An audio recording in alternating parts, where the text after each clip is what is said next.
जब भी यूनिवर्स के बारे में, ब्रह्मांड के बारे में हम कुछ देखते हैं, सुनते हैं या डिस्कशन होता है तो बड़ी क्यूरियोसिटी होती है कि कुछ और भी जाने। लेकिन कभी कभी ना डर भी लगता है, या फिर यूनिवर्स के अनोखे कारनामे आपको फैंटेसी वर्ल्ड जैसा फील कराते हैं।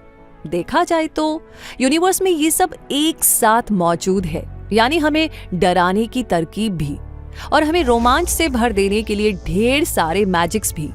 अब सोलर सिस्टम के प्लैनेट सैटर्न को ही देख लीजिए। इसके पास खूबसूरत रिंग्स है जो हमें ढेर सारे रोमांच से भर देती है। बहुत सारे मून्स भी है जो हमें चौंकाते हैं। तो ऐसा टेम्परेचर और प्रेशर भी है जो हमें डराने के लिए काफी है, यानी इसमें हमारे लिए बहुत कुछ है।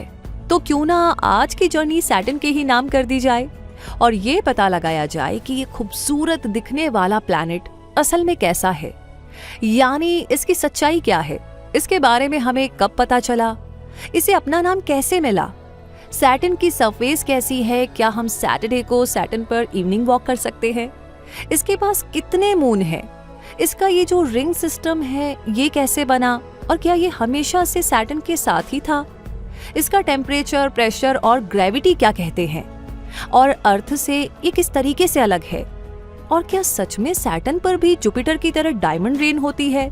तो ऐसे और भी बहुत सारे सवालों के दिलचस्प जवाब आज आपको इस जर्नी में मिलने वाले हैं। यानी ये सफर बहुत ही मजेदार होने के साथ साथ ग्रेट लर्निंग भी साबित होने वाला है। इसलिए अपने कीमती वक्त में से थोड़ा सा समय इस अमेजिंग इंफॉर्मेशनल डॉक्यूमेंट्री के लिए भी निकाल ही लीजिए, ताकि आप सिर्फ शनिवार के लिए ही एक्साइटेड ना रहे, बल्कि शनि ग्रह को लेकर भी आपका एक्साइटमेंट हमेशा बरकरार रहे।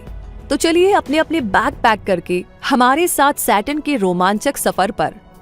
सैटर्न यानी शनि सोलर सिस्टम का एक ऐसा प्लैनेट है जो अपनी रिंग्स के लिए, अपने मून्स के लिए और अपनी सरफेस पर मौजूद बहुत खूबसूरत येलो एंड गोल्डन बैंड्स के लिए खास पहचान रखता है।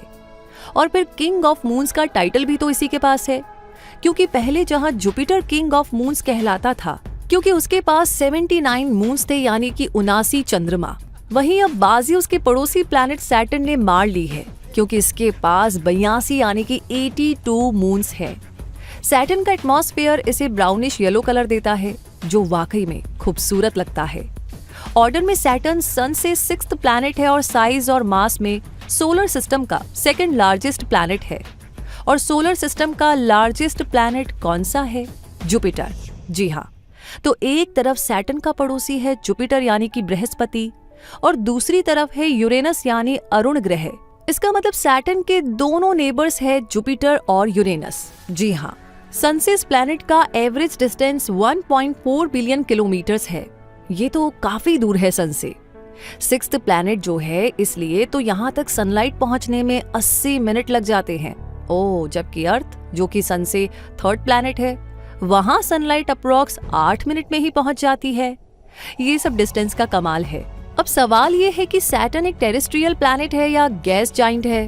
आपको क्या लगता है? तो देखिए, 4 टेरेस्ट्रियल प्लैनेट्स तो इनर प्लैनेट्स हैं जिनमें मरकरी, वीनस, अर्थ और मार्स आते हैं, और 4 आउटर प्लैनेट्स में से 2 गैस जाइंट्स हैं, जुपिटर और सैटर्न, और यूरेनस और नेपच्यून आते हैं आइस जाइंट्स में।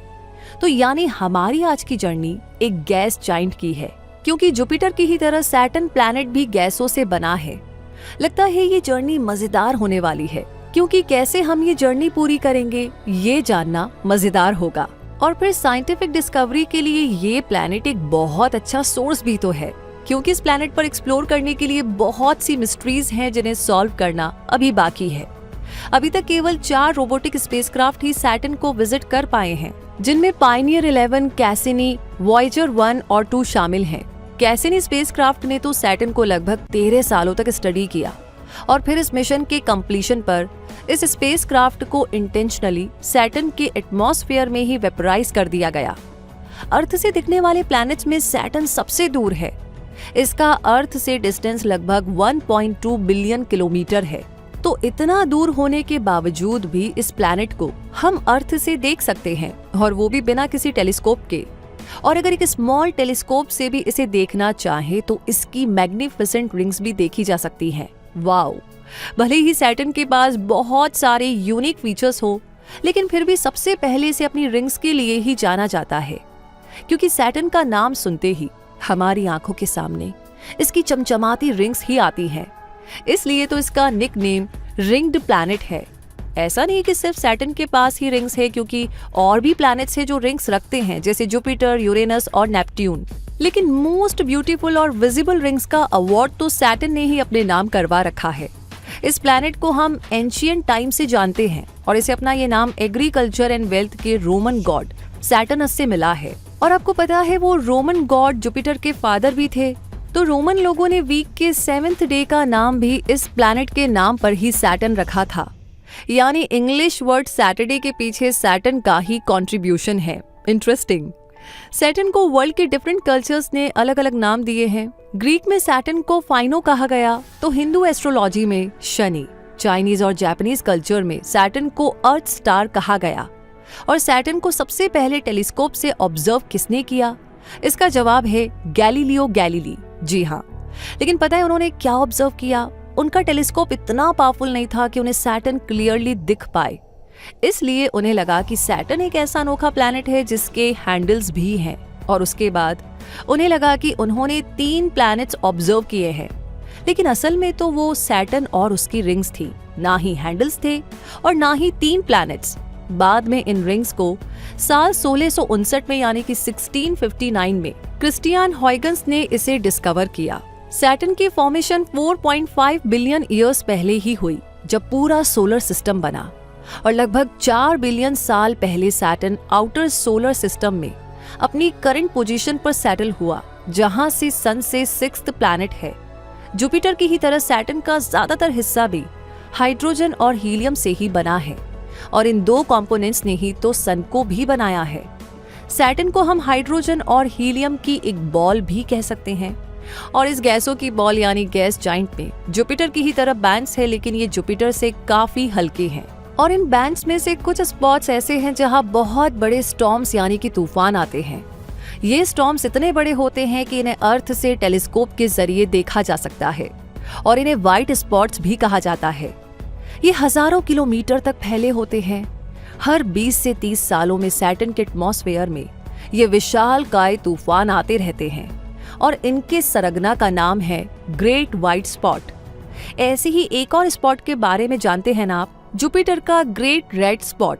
चलिए अब इन तूफानों से बचते बचाते आगे बढ़ते हैं और सैटर्न को अच्छी तरह जानते हैं। सैटर्न 2nd लार्जेस्ट प्लैनेट है, और सबसे बड़े प्लैनेट जुपिटर का डायमीटर सैटर्न के डायमीटर से बस थोड़ा ही ज्यादा है। लेकिन अर्थ और वीनस के डायमीटर से तो सैटर्न का डायमीटर लगभग 9 गुना ज्यादा है।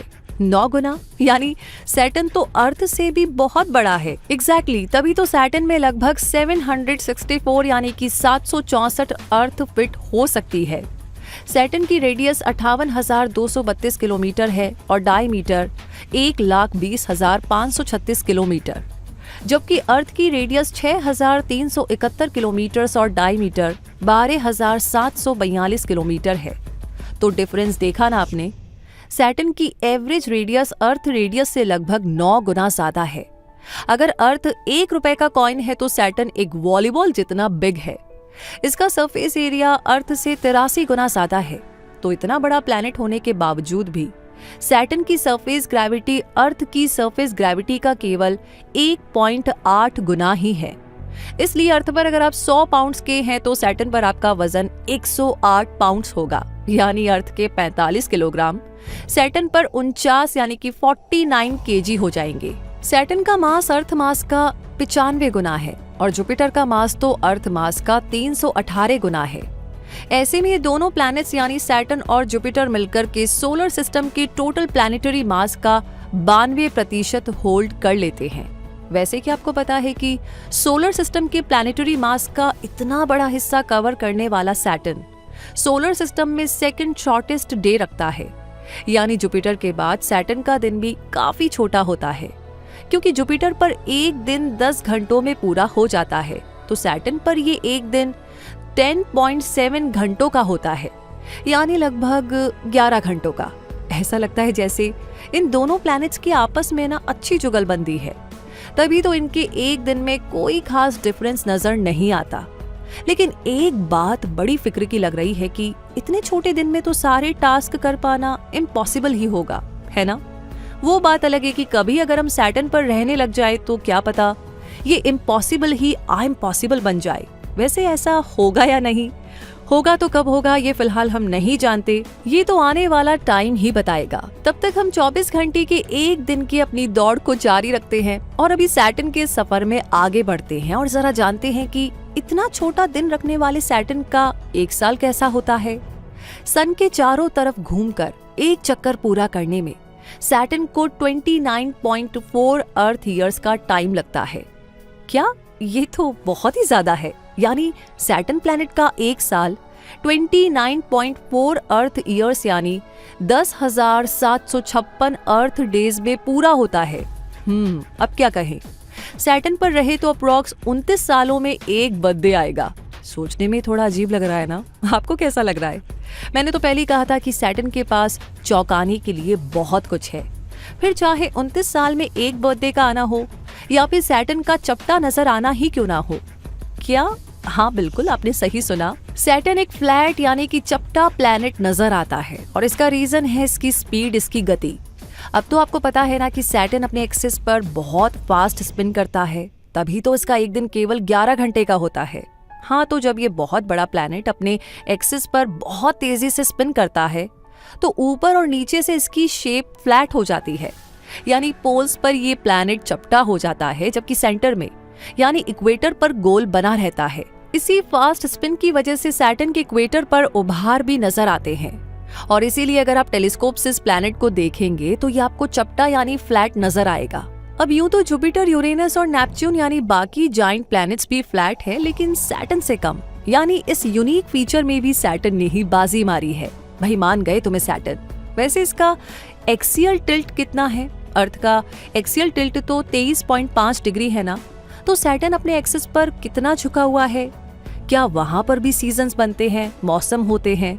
तो देखिए, सैटर्न का एक्सियल टिल्ट है 26.73 डिग्रीज। इसका मतलब अर्थ की तरह सैटर्न पर भी सीजन्स मिलते हैं। वाओ, इसका मतलब हम सैटर्न पर सारे सीजन एंजॉय कर सकते हैं। हुर्रे!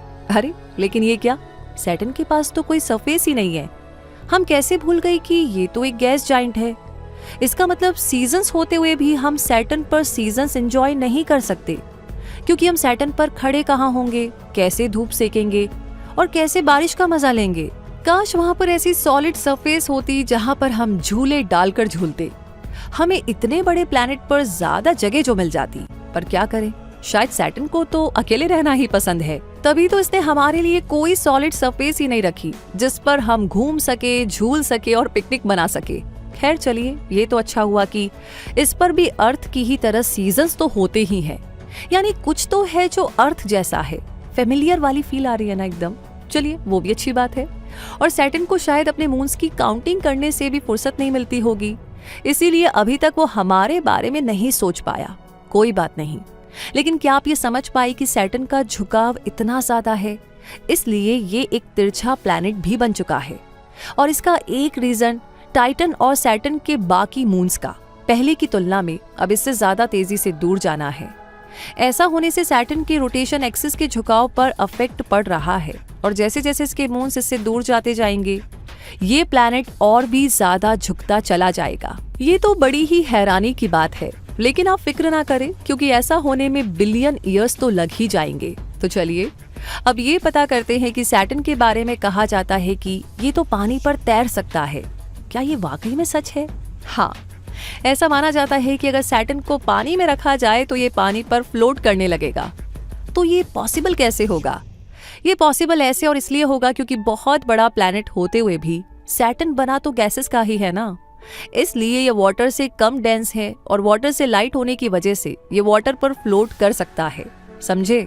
और ऐसा करने वाला ये अकेला इकलौता प्लैनेट है क्योंकि बाकी प्लैनेट्स की डेंसिटी तो वाटर से ज्यादा होती है और सारे प्लैनेट्स में सबसे कम डेंसिटी सैटर्न की ही है। हाँ, अगर हम ये नजारा देखना चाहें तो ये बड़ा ही चैलेंजिंग होगा क्योंकि इतने बड़े सैटर्न को पानी में फ्लोट कराने के लिए हम इतना सारा पानी, इतना बड़ा ओशन लाएंगे कहाँ से? इसलिए हम इसे फिलहाल के लिए तो इमेजिन करके ही काम चला लेते हैं। और अब जरा सैटर्न को करीब से देखने का प्लान बनाते हैं। सैटर्न को करीब से देखने के लिए हमें 1.2 बिलियन किलोमीटर्स का सफर तय करना होगा और इसके लिए 8 साल लग जाएंगे सैटर्न तक पहुंचने में। ओह, इतनी लॉन्ग जर्नी। चलिए मान लीजिए कि एक्सप्लोर करने के जुनून के चलते हम ये सफर भी तय कर लेते हैं, लेकिन वहां पहुंचकर हमें क्या मिलने वाला है ये पहले ही पता कर लेना बेहतर होगा। तो दोस्तों, इस प्लैनेट पर तो ज्यादातर घूमती हुई गैसें और लिक्विड्स ही नजर आने वाले हैं। हम क्या एक स्पेसक्राफ्ट को भी इस पर कदम रखने की जगह नहीं मिलने वाली, क्योंकि इस पर तो लैंडिंग के लिए सरफेस ही नहीं है। तो ना तो इस पर हम कदम रख सकते हैं और ना ही कोई स्पेसक्राफ्ट इस पर लैंड हो सकता है। चलिए ठीक है, लैंड नहीं कर सकते तो क्या हुआ, इस प्लैनेट के अंदर जाकर तो देख ही सकते हैं ना। ना बाबा ना, ये अर्थ नहीं है जहां आराम से घूमा जाए, खुलकर सांस ली जाए, खेला जाए, चैन की नींद सोई जाए। ये तो सोलर सिस्टम का एक ऐसा प्लैनेट है जिसे सिर्फ अपना ही साम्राज्य पसंद है। हम इंसानों से कोई लगाव नहीं है। अब हर प्लैनेट अर्थ तो नहीं बन सकता है ना। लेकिन सैटर्न को करीब से देखना तो बनता है। इसलिए इसके बारे में थोड़ी और बातें हैं जो जान लेते हैं और फिर आगे कदम बढ़ाते हैं। ये प्लैनेट बादलों से ढका हुआ है जो धुंधली स्ट्रिप्स, जेट स्ट्रीम्स और स्टॉर्म्स की फॉर्म में दिखाई देते हैं। येलो, ब्राउन और ग्रे के कई डिफरेंट शेड्स इस प्लैनेट पर नजर आते हैं। इसके एटमॉस्फेयर में 96% हाइड्रोजन और 4% हीलियम है। इनके अलावा वाटर, मीथेन और अमोनिया की भी थोड़ी मात्रा यहाँ पर मौजूद है। इसका आउटर पार्ट गैस से बना है और अगर हम इस पार्ट पर वॉक करने का सोचे तो हम इसके एटमॉस्फेयर में अंदर चले जाएंगे और सैटर्न के अंदर गिरते हुए 1% तब तक नीचे की ओर गिरता रहेगा जब तक कि वो प्लैनेट के कोर तक ना पहुंच जाए। लेकिन वहां तक पहुंचेगा कौन? तो इसका जवाब ये है कि सैटर्न के एटमॉस्फेयर का टेम्परेचर और प्रेशर कंडीशंस इतनी ज्यादा खतरनाक है कि इसके कोर तक पहुंचना पॉसिबल ही नहीं है।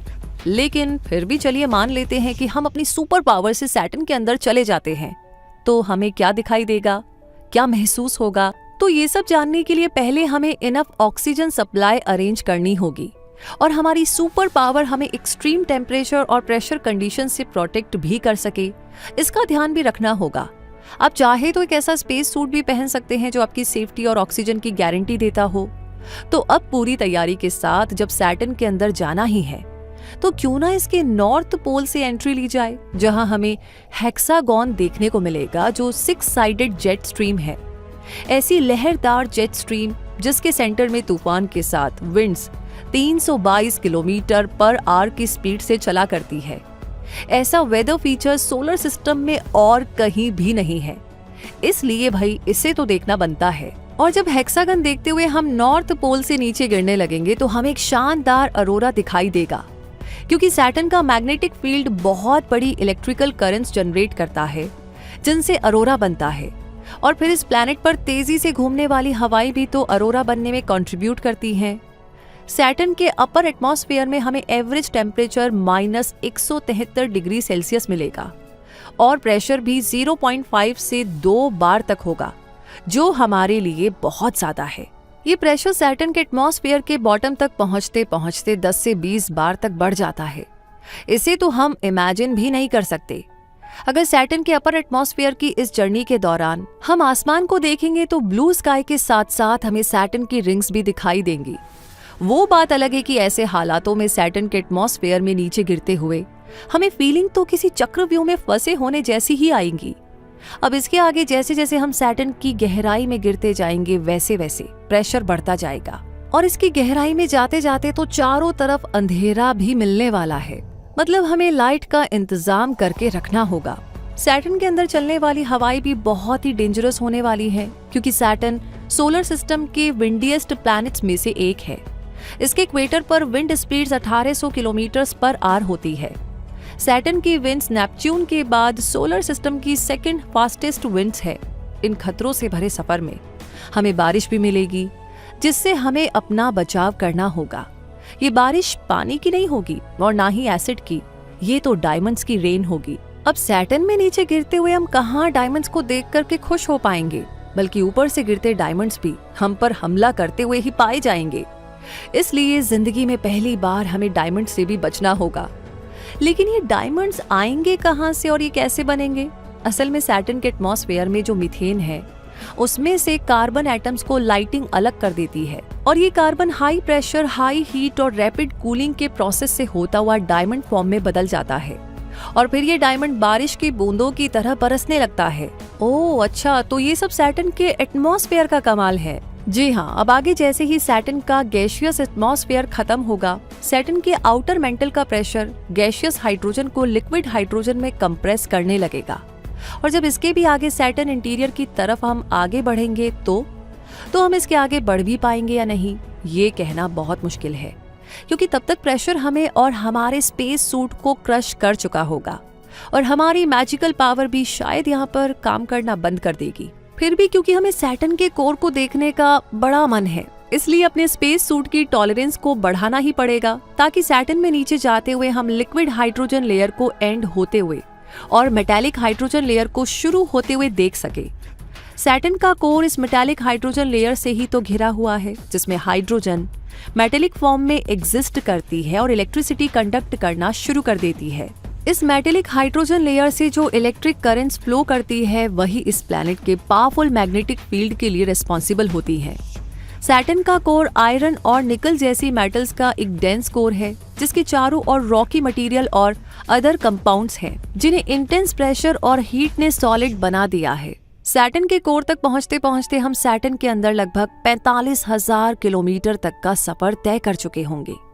और ये कोर कितना गर्म है, यहाँ का टेम्परेचर लगभग 11,700 डिग्री सेल्सियस है जो सन की सरफेस से 2 गुना ज्यादा गर्म है। सन सरफेस से भी ज्यादा गर्म। अब इसके आगे तो क्या ही कहा जाए। हमें तो यही समझ में आता है कि जितना जल्दी हो सके सैटर्न इंटीरियर से बाहर निकलना ही बेहतर होगा।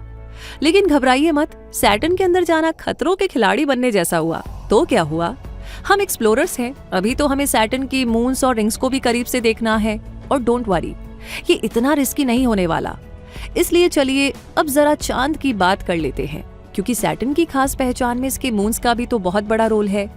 कितने सारे मून्स हैं सैटर्न के पास, क्या वो इस बात पर इतराता होगा? आखिर उसे किंग ऑफ मून्स जो कहा गया है। लेकिन ये मून्स कैसे हैं, इनमें क्या खास बात है और क्या हम वहां पर उन मून्स पर जा सकते हैं? अगर सपोज हम गए तो क्या हमारा एक्सपीरियंस वहां भी सैटर्न के अंदर आने जैसा ही होगा? ओहो, इतने सारे सवाल आ गए हैं। तो चलिए सैटर्न के मून्स के बारे में भी हम थोड़ी सी खोज खबर कर ही लेते हैं। सैटर्न के पास 82 मून्स है, यानी कि 82 मून्स है। ये तो आप पहले ही जान चुके हैं। और इनमें से 53 मून्स कंफर्म्ड मून है, जबकि 29 मून्स को अभी भी कंफर्मेशन मिलना बाकी है। ये मून्स रेगुलर और इररेगुलर सैटेलाइट्स में डिवाइडेड भी हैं। सैटर्न के ज्यादातर मून्स को ग्रीक माइथोलॉजी के टाइटन्स के नाम पर नाम मिला है। सैटर्न का लार्जेस्ट मून टाइटन है और स्मॉलेस्ट मून एंथी है। टेथिस और डायोन सैटर्न की ऐसी यूनिक मून्स है जिनके पास ट्रोजन मून्स है। आपको बता दूं कि जब लार्ज मून्स के पास अपने मून्स होते हैं ना, तो उन मून्स को ट्रोजन्स कहते हैं। सैटर्न के पास बहुत से शेपर्ड मून्स भी हैं। ये ऐसे स्मॉल मून्स हैं जो रिंग्स के बाहर की तरफ या रिंग्स के गैप्स के बीच में रहते हुए परिक्रमा लगाते हैं और इनकी ग्रेविटी से रिंग अपनी शेप में बनी रहती है। यानी सैटर्न का हर मून अपनी अपनी ड्यूटी करने में बिजी रहता है। ये कितनी हार्ड वर्किंग है ना। लेकिन क्योंकि टाइटन के पास हमारे लिए बहुत कुछ है, इसलिए अब इसके बारे में जानते हैं। टाइटन सोलर सिस्टम का सेकंड लार्जेस्ट मून है। जुपिटर का मून गैनीमेड इससे बस 2% ही ज्यादा बड़ा है। टाइटन का रेडियस लगभग 2575 किलोमीटर है और ये अर्थ के मून से 50% तक वाइड है। सैटर्न का ये मून मरकरी प्लैनेट से भी बड़ा है। इस मून पर एक सब्सटेंशियल एटमॉस्फेयर है, यानी कि हमारे लिए फेवरेबल कंडीशंस है। अरे वाह, चलो थोड़ी चैन की सांस ली जा सकती है कि सैटर्न ना सही, उसका मून तो हमारे फेवर की बात करता ही है। तो यहाँ पर अर्थ एटमॉस्फेयर की तरह नाइट्रोजन ज्यादा है और ये ऐसा अकेला सैटेलाइट है जिस पर हाइड्रोकार्बन लेग्स हैं, यानी कि सैटर्न के इस सबसे बड़े मून टाइटन पर अर्थ की तरह नदियां, झीलें और समंदर हैं। लेकिन यहाँ पर एक ट्विस्ट है, क्योंकि ये सब नदियां और झीलें पानी से नहीं बनी हैं, बल्कि लिक्विड हाइड्रोकार्बन्स जैसे मीथेन और एथेन से बने हैं। अब ये लिक्विड हाइड्रोकार्बन हमारे लिए फेवरेबल होगी या नहीं, ये तो आने वाला टाइम ही बताएगा। लेकिन यहाँ पर पानी का एक ओशन भी है जो हमारी उम्मीद को बनाए रखता है। और फिर ड्रैगन फ्लाई इस मून के बारे में बहुत से राजों से पर्दा भी तो उठाएगा। ड्रैगन फ्लाई एक नासा मिशन है जो 2027 में लॉन्च होना है। इसी तरह एनसेलेडस जो सैटर्न का 6th लार्जेस्ट मून है, उसकी सरफेस फ्रेश आइस से कवर्ड है, जो इसे सोलर सिस्टम की मोस्ट रिफ्लेक्टिव बॉडीज में से एक बनाती है। ये सैटर्न का सबसे ब्राइट मून है। ये अर्थ के मून की तरह डेड नहीं है, बल्कि जियोलॉजिकली एक्टिव है। एनसेलेडस पर आइस शीट्स और इनके नीचे ढेर सारा पानी है। ऐसी पॉसिबिलिटी है कि इस पर कभी लाइफ थी। इसके ओशन में माइक्रोबियल लाइफ के राइट केमिकल इंग्रेडिएंट्स मौजूद हैं, जो जिंदगी की पॉसिबिलिटीज को शो करते हैं। यानी टाइटन और एनसेलेडस के पास शायद हमारे लिए थोड़ी सॉफ्ट फीलिंग्स है। जानकर अच्छा लगा।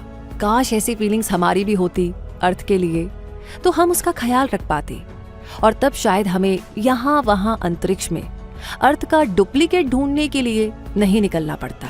खैर, अभी तो सफर में आगे बढ़ना ही ठीक होगा। और क्योंकि सैटर्न के मून्स पर लाइफ की थोड़ी पॉसिबिलिटी नजर आ रही है, तो इस प्लैनेट के बारे में और भी ज्यादा जानने का मन कर रहा है।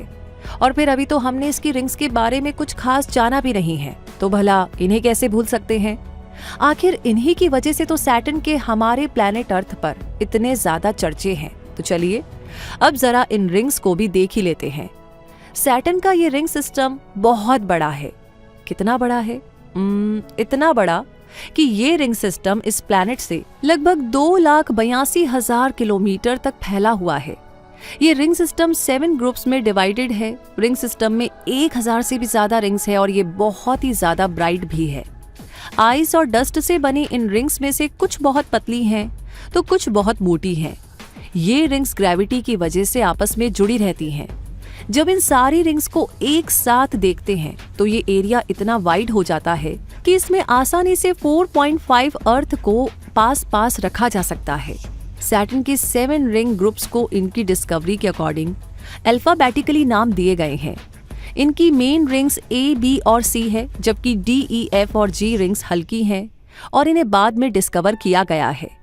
ये रिंग्स एक दूसरे के पास पास रहती है, लेकिन रिंग A और रिंग B के बीच 4700 किलोमीटर का गैप पाया जाता है, जिसे कैसिनी डिवीजन कहा जाता है।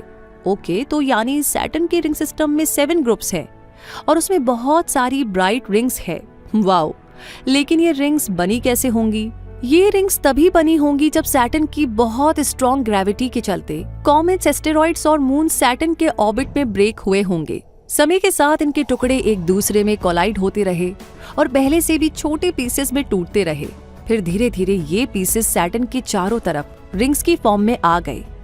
ये रिंग पार्टिकल्स छोटे डस्ट साइज ग्रेन्स के भी होते हैं, तो एक घर की साइज के बड़े टुकड़े भी होते हैं।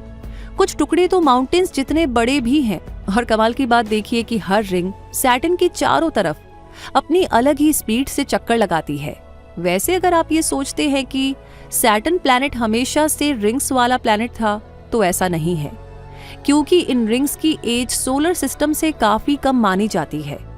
यानी अगर हम पहले के किसी समय में सैटर्न को देखते तो शायद ये हमें दिखाई नहीं देती, और शायद ये रिंग्स लगभग 100 मिलियन सालों के बाद सैटर्न का साथ छोड़ देंगी, क्योंकि सैटर्न खुद ही अपनी ग्रेविटी से इन रिंग्स को अपने अंदर खींच रहा है। ओह नो, क्या ये बात सैटर्न को पता है? शायद नहीं, तभी तो उसने रिंग्स बनाई भी और अब उन्हें तोड़ने की तैयारी भी कर रहा है। लेकिन सैटर्न का मैग्नेटिक फील्ड एग्जैक्टली कैसा है? क्या ये भी बहुत स्ट्रॉन्ग है? तो सैटर्न का मैग्नेटिक फील्ड काफी ज्यादा स्ट्रॉन्ग है। भले ही ये जुपिटर के मैग्नेटिक फील्ड से कमजोर है, लेकिन अर्थ के मैग्नेटिक फील्ड से 578 गुना ज्यादा पावरफुल है। ये तो बहुत ही अच्छा है। और क्या आपको पता है कि सैटर्न, उसकी रिंग्स और बहुत सी सैटेलाइट सैटर्न के विशाल मैग्नेटोस्फीयर के अंदर ही स्थित हैं। तो सैटर्न और उसका मैग्नेटिक फील्ड, उसकी ग्रेविटी, ये सब कुछ इतना ज्यादा है कि कभी कभी डर लगता है कि कहीं सैटर्न अर्थ के नजदीक आ जाए तो क्या होगा। क्या अर्थ खुद को सैटर्न की पावर से प्रोटेक्ट कर पाएगी?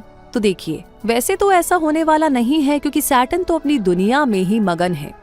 हाँ, लेकिन फिर भी इस यूनिवर्स के मैजिक शो में कभी ऐसा हो जाए तो बिल्कुल भी अच्छा नहीं होगा, क्योंकि सबसे पहले तो हमारे मून को अर्थ ऑर्बिट से बाहर निकलना पड़ेगा, और हमारी अर्थ कहाँ सैटर्न की इस ग्रेविटेशनल पावर का सामना कर पाएगी। इसकी ग्रेविटी से इतने भयानक ओशन टाइड्स आएंगे जो कि इस प्लैनेट पर सब कुछ तबाह कर देंगे, और फिर हमारे प्लैनेट अर्थ को भी। हालांकि ऐसा करने से सैटर्न को भी थोड़ा नुकसान तो जरूर होगा, क्योंकि अर्थ ग्रेविटेशनल पुल से इसके रिंग सिस्टम का कुछ हिस्सा जरूर से डैमेज हो जाएगा। ये सब सोच करके ही कितना बुरा लग रहा है ना, लेकिन फिक्र ना करे, क्योंकि यूनिवर्स के और सोलर सिस्टम के अपने रूल्स एंड रेगुलेशंस है। ये सारे प्लैनेट्स आपस में अच्छे पड़ोसी हैं और शायद फ्यूचर में भी ये ऐसे ही रहना पसंद करेंगे, क्योंकि इनमें अच्छी अंडरस्टैंडिंग है और अपने रूट पर चलते रहने का डिसिप्लिन भी। वैसे अंडरस्टैंडिंग से याद आया कि जुपिटर और सैटर्न की जुगलबंदी और इसी से बनता है एक ग्रेट कंजक्शन। क्या आप इसके बारे में जानते हैं? ये जुपिटर और सैटर्न प्लैनेट्स का कंजक्शन होता है, यानी जब ये दोनों प्लैनेट्स आसमान में पास पास दिखाई देते हैं।